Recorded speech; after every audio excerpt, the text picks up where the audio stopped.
Hello friends, मैं Janaki Nishad advocate आज आपको तलाक के बारे में सब कुछ बताने वाला हूं कि तलाक के जो नए नियम हैं 2024 में वह क्या हैं और तलाक क्यों, किस कारण से तलाक होते हैं,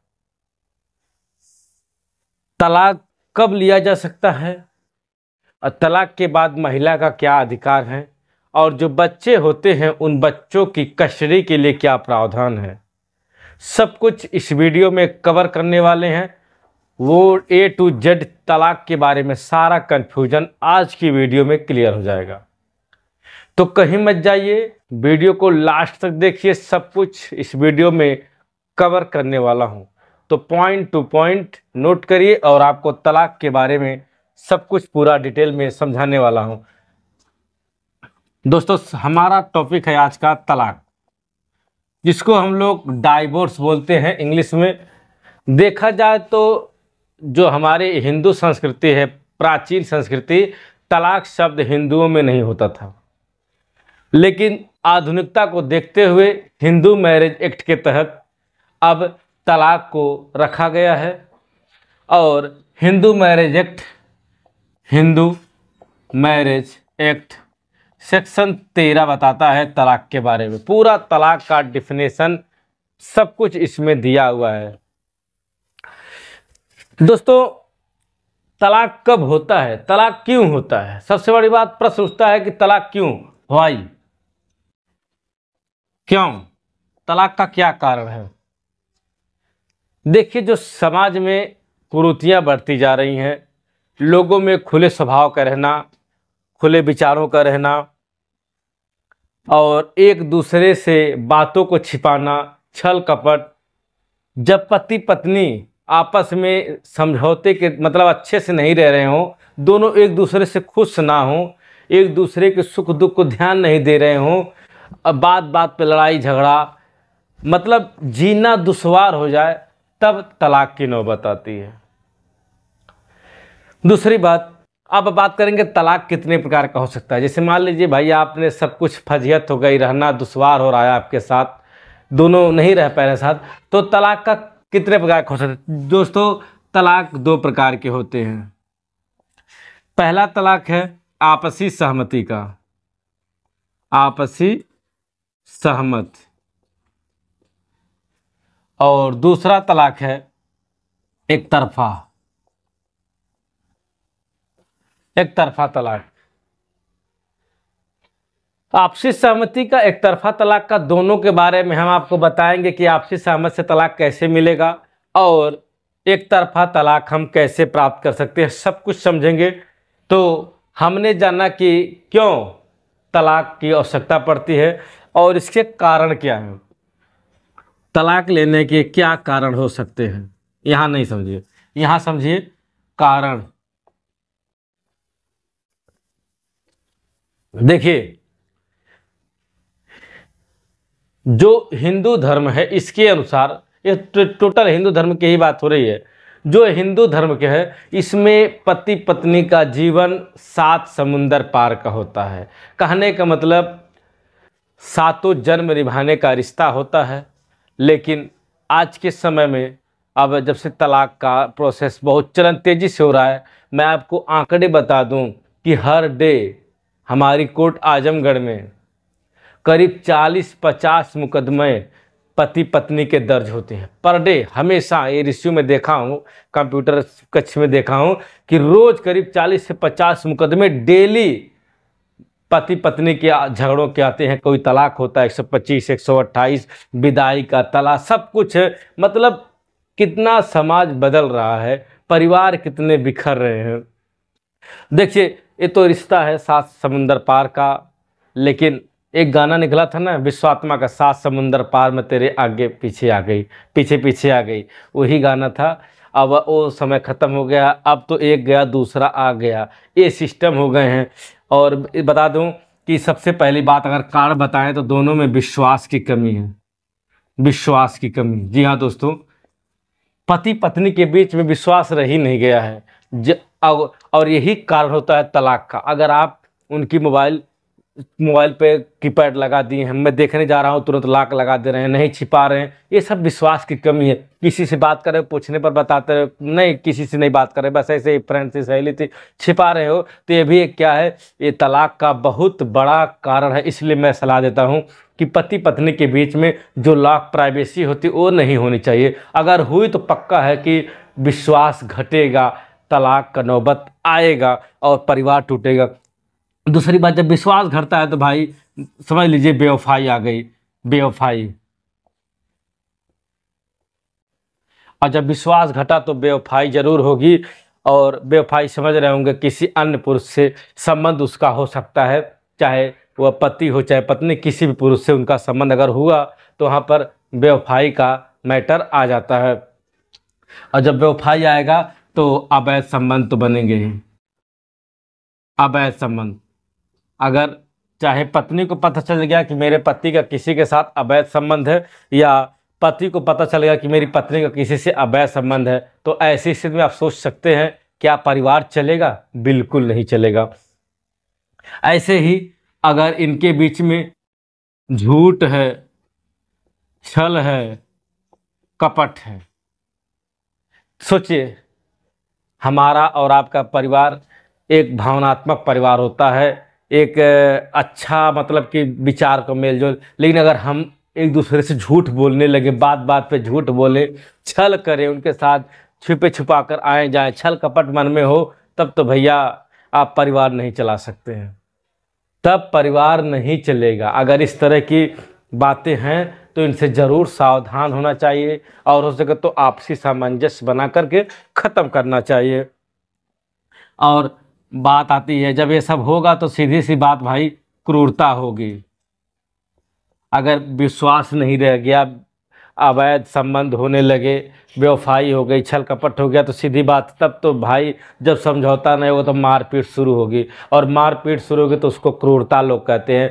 तब कहते हैं कि दहेज के लिए प्रताड़ित किया जा रहा है, दहेज 5 लाख की मांग कीजिए, चचक्का की मांग करे, ऐसा कुछ नहीं होता है। कोई कुछ मांगता उनका नहीं है, ये क्रूरता होती है। और इन सब होने के बाद ही इसका नंबर आता है। तो ध्यान रहे, इन सब का बचाव कर रखना चाहिए। क्रूरता के बाद आता है ये लास्ट ऑप्शन होता है भाई, एक दूसरे का कोई सहयोग नहीं करता है। सहयोग भाई साहब समझ लीजिए, जब ये सब हो जाएगा तो कोई एक दूसरे का सहयोग करेगा? नहीं करेगा। उसकी तबीयत खराब हो गई, जाके दवा ले, मुझसे क्या मतलब, मैं दवाई नहीं लूँगा। वो बेचारी पीड़ित है, वो बेचारा पीड़ित उधर पी के गम मिटा रहा है, इधर मस्ती हो रही है, सब कुछ। तो इस तरह नहीं होते हैं। परिवार चलाने के लिए बहुत ही सहन शक्ति के साथ इन सब का जो कारण बताया हूँ, इन सब में बदलाव लाना चाहिए। विश्वास बना के रहना चाहिए पति पत्नी के बीच में। बेवफाई तो कतई नहीं होनी चाहिए। और झूठ छल कपट तो दोनों के अंदर नहीं होना चाहिए, ये मोस्ट इम्पोर्टेंट है। और जब ये सब नहीं रहेंगे तो क्रूरता भाई निसाब नहीं आएगी, किसी भी कीमत में क्रूरता नहीं आएगी। और क्रूरता नहीं आएगी तो एक दूसरे के साथ आपसी सहयोग रखेंगे। बताइए, यहाँ तक बात अंडरस्टैंडिंग हुई, समझ में आई कि तलाक के क्या कारण हैं? अगर भाई साहब यहाँ तक आप लोगों को समझ में आ गई तो चैनल को सब्सक्राइब करना तो बनता है भाई। बड़ी मेहनत से गर्मी बना रहे हैं तो इतना तो ध्यान रखिए, चैनल को सब्सक्राइब जरूर करिए।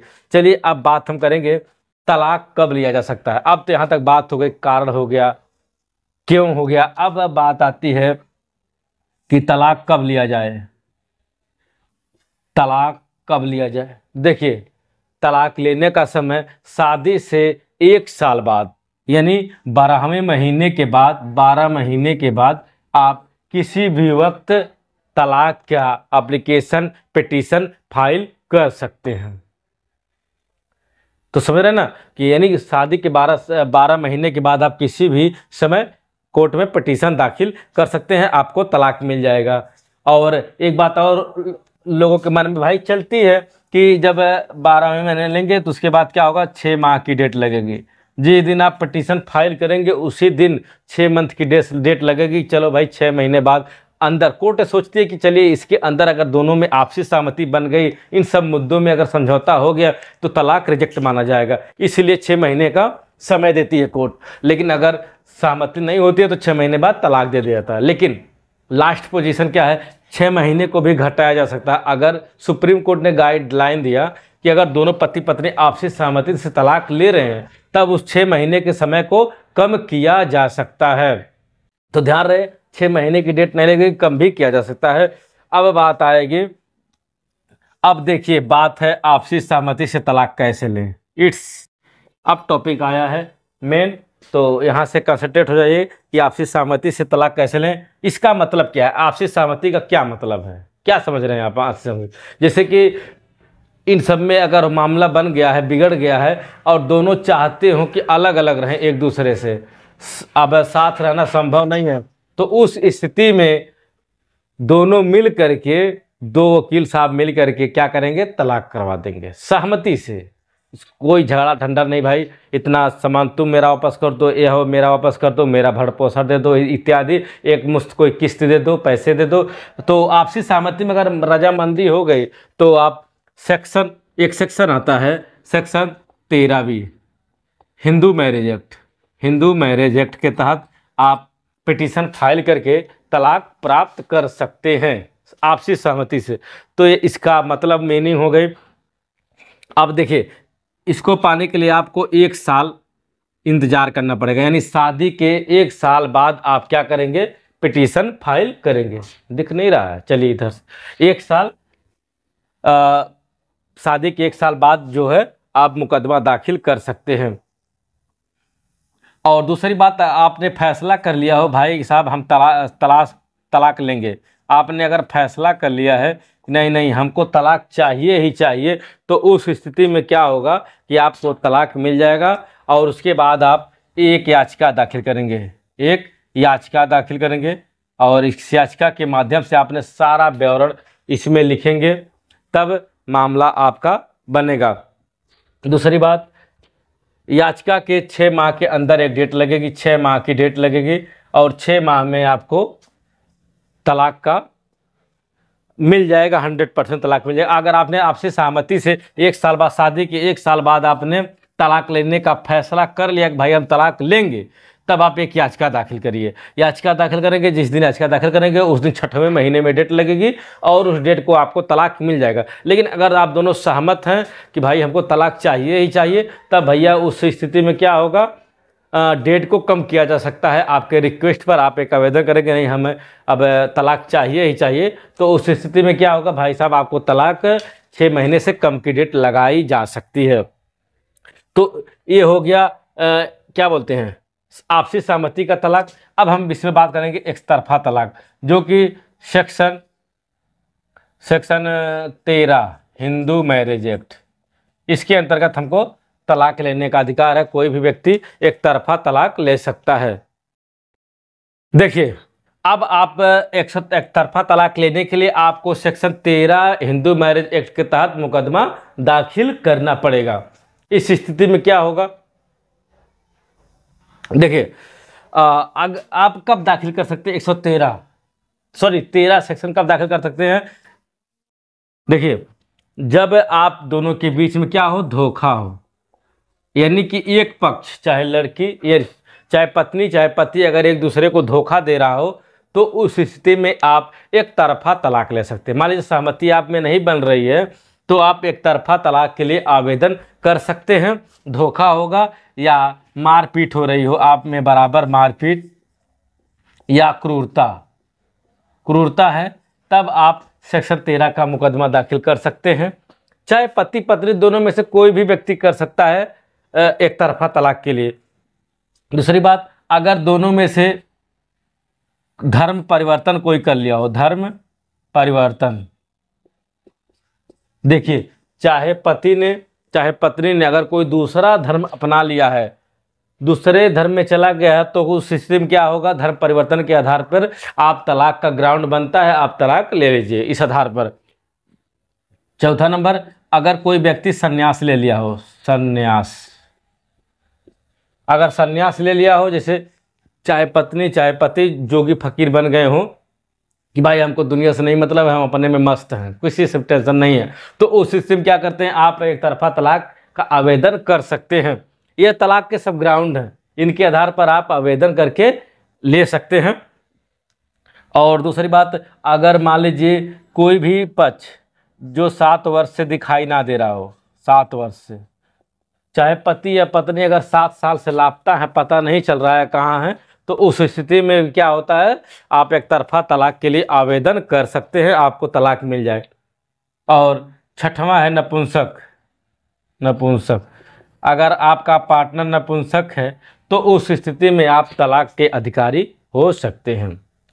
तो हमने तलाक 13 हिंदू मैरिज के तलाक के जो आधार हैं उनको बता दिया।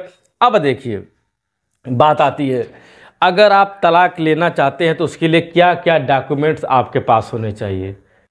ये तो हमने सब कुछ बता दिया डायग्राम से कि आप इतनी बात को समझ लीजिए।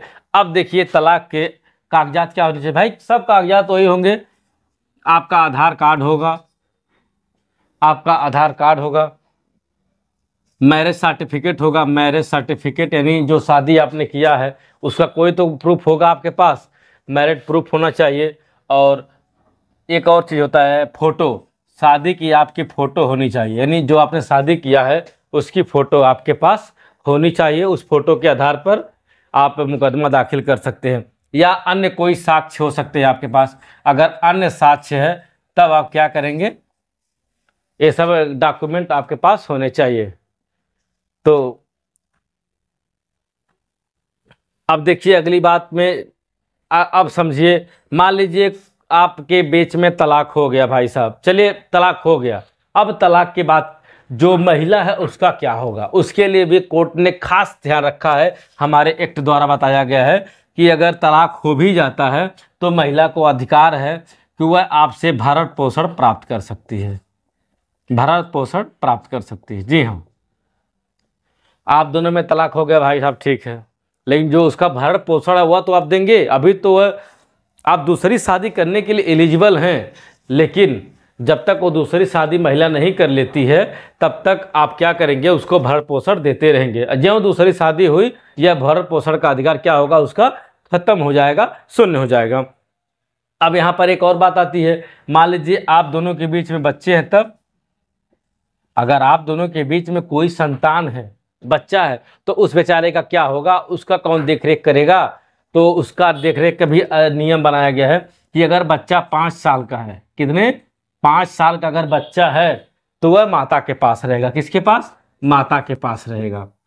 5 साल का बच्चा है तो माता के पास रहेगा। अगर 9 साल का है, अगर 9 साल का है तब वो कोर्ट बच्चे से पूछेगी कि बाबू बताओ तुम किसके साथ रहोगे, मम्मी के साथ रहोगे कि पापा के साथ रहोगे। तो वह बच्चा बताएगा कि भैया साहब हम मम्मी के साथ रहेंगे कि पापा के साथ रहेंगे। ज़बरदस्ती नहीं किया जा सकता है, बच्चा जिसके साथ चाहे रह सकता है। अब बात आती है अगर बच्चा सयान हो गया है, उसकी उम्र ज़्यादा हो गया, 18 साल हो गया, तब अगर लड़का है तो पिता के साथ रहेगा, लड़की है तो माता के साथ रहेगी। यह कोर्ट द्वारा बताया गया, भाई जो लिखा गया वो बता रहा हूँ। तो पूरा का पूरा स्ट्रक्चर आपको तलाक के बारे में समझ में आ गया होगा। आशा करते हैं कि आप सब कुछ समझ लिए होंगे डायग्राम से। तो आज की वीडियो में फ़िलहाल इतना ही। अगर वीडियो पसंद आई है तो प्लीज़ चैनल को सब्सक्राइब जरूर करें। चलिए मिलेंगे किसी अन्य वीडियो में, तक के लिए बाय बाय।